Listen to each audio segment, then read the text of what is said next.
मराठी मॅट्रिमोनीवर मिळतो सगळ्यात जास्त चॉईस। मराठी मॅट्रिमोनीने लाखो स्थळं जुळवली आहेत। यापेक्षा चांगली गोष्ट काय असू शकते? मराठी माणसांची नंबर 1 चॉईस मराठी मॅट्रिमोनी। मुंबईमध्ये आज सत्याचा महामोर्चा निघाला, काय सांगाल, कसं बघता त्यामध्ये? नाही, आपण बघतो की जेव्हापासून राज्याचे मुख्यमंत्री सन्माननीय देवेंद्र फडणवीस साहेब झाले आहे, राज्यानं अनेक क्षेत्रात अनेक मोठे कामं केल्या, फार चांगली कामगिरी त्या ठिकाणी केलेली आहे। आणि म्हणूनच आपण बघितलं की 2024च्या विधानसभेच्या निवडणुकीनं ह्या राज्यातल्या जनतेनं एक साईड मॅन्डेट हा भारतीय जनता पार्टी आणि महायुतीच्या बाजूनं त्या ठिकाणी दिलेला आहे।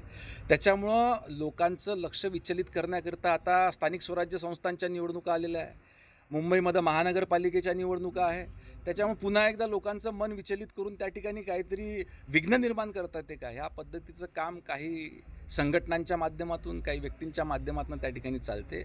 परंतु ह्या राज्यातला जनतेचा पूर्णपणे विश्वास राज्याचे मुख्यमंत्री सन्माननीय देवेंद्र फडणवीस साहेब, भारतीय जनता पार्टी आणि महायुती यांच्यावरती निश्चितच येणाऱ्या स्थानिक स्वराज्य संस्थांच्या सर्व निवडणुकांमध्ये भारतीय जनता पार्टी आणि एकमताने निवडून त्या ठिकाणी करणार।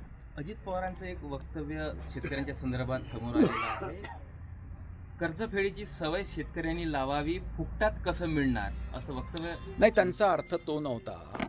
त्यांचा अर्थ हा होता की शेतकऱ्यांना निश्चितपणे कर्जमुक्ती झालीच पाहिजे, परंतु त्याला कायमस्वरूपी याच्यातून बाहेर काढून शेतकरी हा स्वतःच्या पायावर कसा उभा होईल त्याच्याकरता देखील सरकार प्रयत्नशील आहे, हे त्यांना सांगायचं त्या ठिकाणी होतं।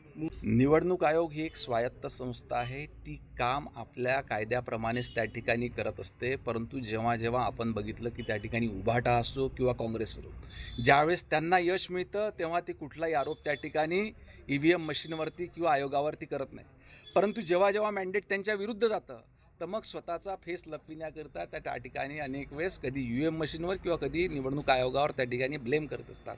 परंतु आपला देश हा लोकशाहीचा देश आहे, ह्या ठिकाणी लोकशाहीप्रमाणे काम चालते, कायद्याच्या अनुसरून काम चालते। या ठिकाणी कोणी त्या ठिकाणी कायद्याच्या बाहेर जाऊन काम करत नाही। धन्यवाद। मराठी मॅट्रिमोनीवर मिळतो सगळ्यात जास्त चॉईस।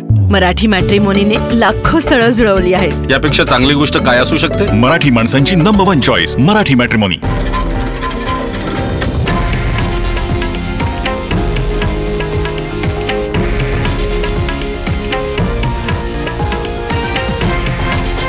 हे आहे देशातील नंबर 1 न्यूज नेटवर्क आणि आपण पाहत आहात TV9 मराठी, एकमेव।